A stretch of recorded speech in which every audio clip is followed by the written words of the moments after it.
You ask Tiger to solve. This deals with linear equations with one unknown. The final result is x equals 46 over 43.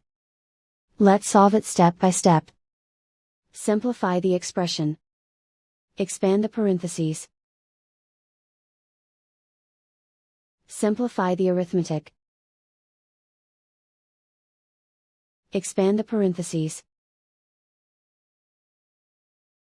Multiply the coefficients. Simplify the arithmetic. Group like terms. Simplify the arithmetic. Group all constants on the right side of the equation. Subtract 46 from both sides. Simplify the arithmetic.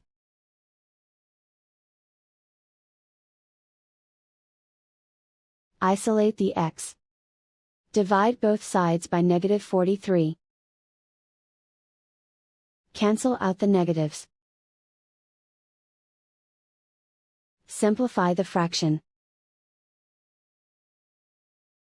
Cancel out the negatives. And so the final result is x equals 46 over 43.